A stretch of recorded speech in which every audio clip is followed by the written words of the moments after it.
On August 25th, Oklahoma voters will see State Question 844. The language sounds technical, but the question is very practical. Oklahoma would keep the 5-year ad valorem tax break for qualifying businesses. The uncertainty is whether the schools, counties, and local services that lose that property tax revenue will continue to be made whole. The tax break stays. The question is who eventually gets the bill. Under current law, the company receives the exemption and the state reimburses the affected local entities for the revenue the state policy removed. State Question 844 would not repeal the corporate exemption. It would give future legislatures more authority to decide reimbursement levels and methods. That is the risk. The company gets certainty. The community gets a promise to be determined later. The key phrase is levels and methodologies of reimbursement. That language does not guarantee 100% reimbursement. It does not create a minimum payment. It does not give voters the replacement formula before the vote. The official fiscal statement says the effect is unknown because it depends on what future legislatures decide. That is the uncertainty hidden inside the ballot language. This is the concept voters need to understand. Reducing reimbursement does not reduce the corporate tax benefit. The company would keep its 5-year exemption. The state would spend less.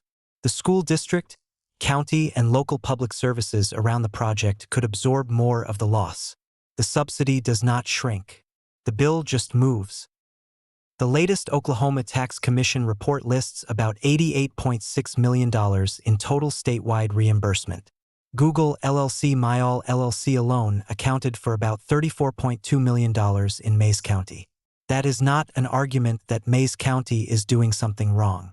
It is an example of a state-created tax break becoming a large state budget obligation. If reimbursement is reduced, the tax break remains and the local community becomes more exposed. The exemption is usually described as a 5-year tax break, and for a particular asset group that is generally right. But a company that keeps adding qualifying buildings or equipment can place new assets into new 5-year periods. Google's Mays County listing shows property in years 1 through 5 at the same time. That does not mean the same server is exempt forever. It means new eligible property can keep restarting the clock. Before deciding who should pay for an exemption, Oklahoma should ask whether the exemption was needed at all. That is the but-for test. Would the project have happened here without the tax break? The state's own Incentive Evaluation Commission, with analysis prepared by PFM Group Consulting, found the program may not perform well on that test. It also lacks an annual cap, and Oklahoma does not collect enough project-level data to know exactly what taxpayers bought. This is also part of Oklahoma's larger economic development problem. Being affordable can be an advantage, but being cheap is not the same as being competitive. Strong state economies also attract employers with educated workers, infrastructure, health care, workforce training, and good communities. When Oklahoma keeps using tax breaks to compensate for weaknesses in those areas, it drains resources from the very things that would make the state more competitive. House Bill 2992 created data center ratepayer protections. The principle was simple.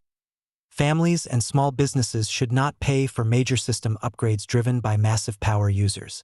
That is cost causation. If the customer creates the cost, the customer should carry it.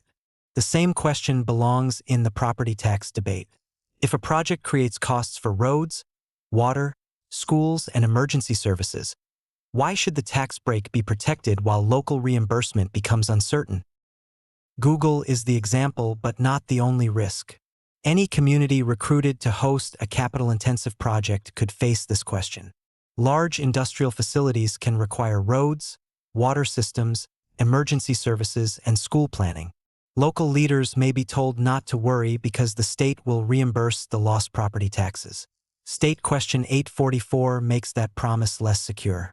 The corporation negotiates before it invests. The community cannot renegotiate its obligations after the project arrives. This risk becomes most important when Oklahoma faces a budget shortfall. The state has to balance its budget. Raising new revenue generally requires a 3/4 vote unless lawmakers send the issue to voters. At the same time, federal Medicaid and SNAP changes can add pressure. and the private school tax credit is capped at $275 million.